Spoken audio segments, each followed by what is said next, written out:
एक राजा ब्राह्मणों को लंगर में महल के आंगन में भोजन करा रहा था। राजा का रसोइया खुले आंगन में भोजन पका रहा था।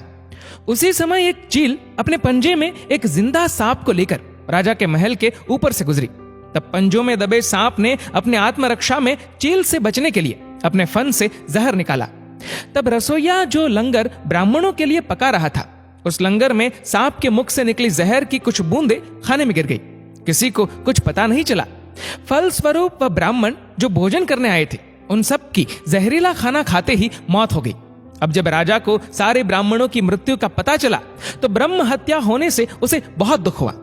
ऐसे में अब ऊपर बैठे यमराज के लिए भी यह फैसला लेना मुश्किल हो गया कि इस पाप कर्म का फल किसके खाते में जाएगा। पहला, राजा जिसको पता ही नहीं था कि खाना जहरीला हो गया है।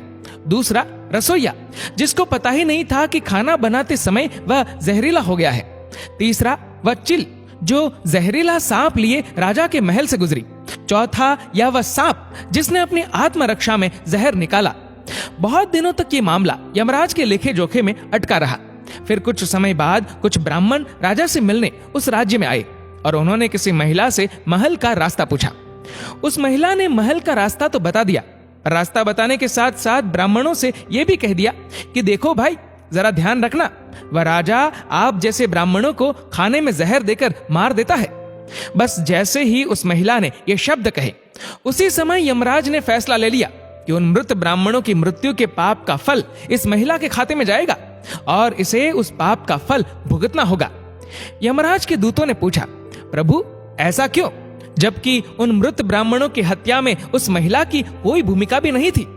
तब यमराज ने कहा कि भाई देखो, जब कोई व्यक्ति पाप करता है तब उसे बड़ा आनंद मिलता है, पर उन मृत ब्राह्मणों की हत्या से ना तो राजा को आनंद मिला, ना ही उस रसोइये को आनंद मिला, ना ही उस सांप को आनंद मिला और ना ही उस चील को आनंद मिला।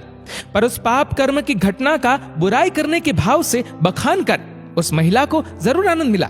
इसलिए राजा के उस अनजाने पाप कर्म का फल अब इस महिला के खाते में जाएगा। बस इसी घटना के तहत आज तक जब भी कोई व्यक्ति जब किसी दूसरे के पाप कर्म का बखान बुरे भाव से करता है, तब उस व्यक्ति के पापों का हिस्सा उस बुराई करने वाले के खाते में भी डाल दिया जाता है। अक्सर हम जीवन में सोचते हैं कि हमने जीवन में ऐसा कोई पाप नहीं किया, फिर भी हमारे जीवन में इतना कष्ट क्यों आया। ये कष्ट और कहीं से नहीं, बल्कि लोगों की बुराई करने के कारण उनके पाप कर्मों से आया होता है, जो बुराई करते ही हमारे खाते में ट्रांसफर हो जाता है। इसलिए सावधान रहे। जिस प्रकार सड़क पर चलते समय हम इस बात का ध्यान रखते हैं कि कोई हमसे ही नहीं, हम भी किसी से टकरा न जाए, ऐसे ही किसी के भी प्रति नकारात्मक भाव रूपी इस प्रज्ञापराध से हमें स्वयं को निरंतर बचाते हुए ही अपना जीवन व्यतीत करने की आदत डाल लेनी चाहिए। क्योंकि हमारे शब्द, हमारे कार्य, हमारी भावनाएं, ये विचार ही हमारे कर्म है। इसलिए इन कर्मों से डरे। ईश्वर तो माफ कर सकते हैं, पर कर्म नहीं। जैसे बछड़ा 100 गायों में भी अपनी मां को ढूंढ लेता है, वैसे ही कर्म भी अपने कर्ता को ढूंढ ही लेते हैं।